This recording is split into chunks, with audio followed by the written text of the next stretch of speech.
Culture in a company is made up of three components: artifacts, espoused values, and basic assumptions.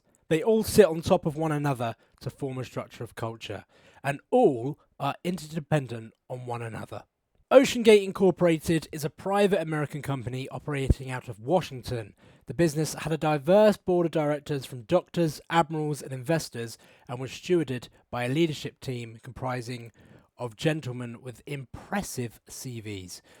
OceanGate has fostered many partners to secure funding for its projects and had long-lasting relationships with universities, maritime technical companies, sanctuaries, and foundations.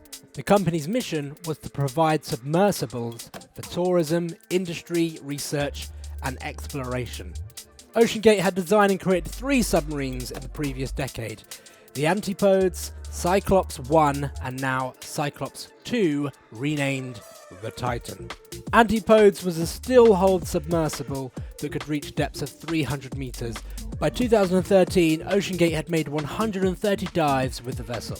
The Cyclops 1, launched in 2015, was a collaboration with the University of Washington's Applied Physics Department and Boeing. A 5-person still-hold submersible capable of diving to 500 meters, a modified PlayStation controller steered the vehicle. The vessel was used for various commercial and academic expeditions. The Titan, OceanGate's final submarine, was the first to be constructed using titanium and carbon fiber composite materials. Intended to have a dive depth of 4,000 meters, it would be the first privately owned submersible of its kind. OceanGate wanted to make deep-sea exploration accessible to the public, to teach them about the ocean and our planet. They would start their tourist program by offering spots on the Titanic survey expedition for $250,000 per person. The team was very charismatic in their sales and marketing, showcasing knowledge and pushing the narrative of being pioneering to inspire. The academic and portfolio credentials of their CEO, Stockton Rush, also helped to create a reputation with the company.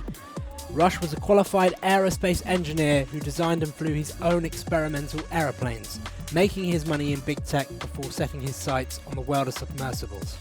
What are the unquestioned assumptions around ocean tech?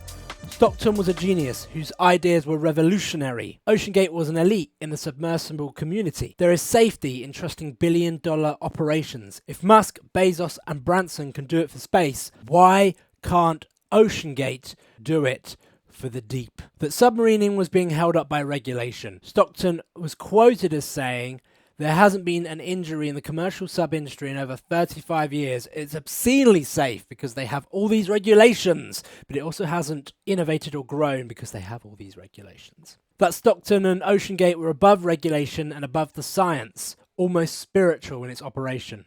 You might see from this example that basic assumptions are often the most challenging aspects of a culture to identify as an outsider.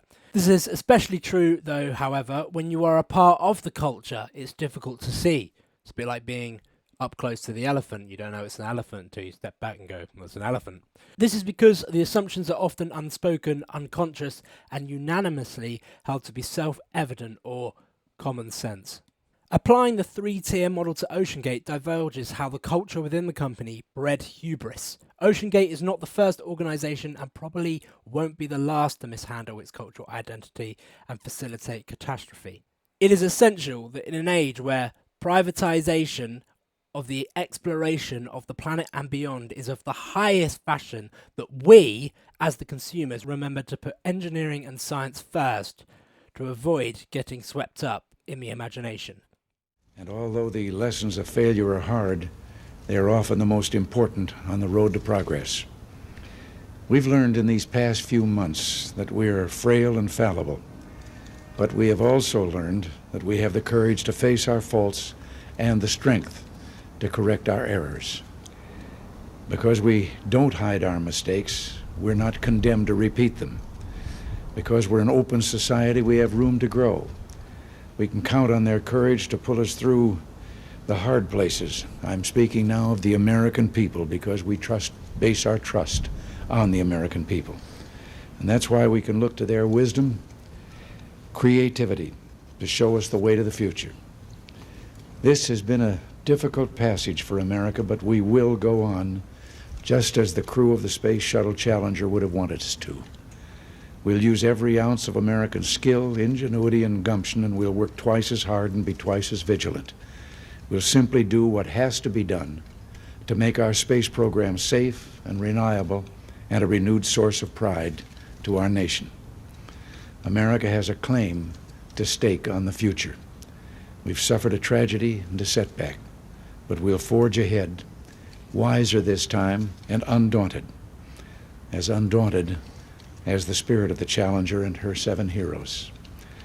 I thank all of you for being here and all of you who have given so much. God bless you all. And now, Bill Rogers.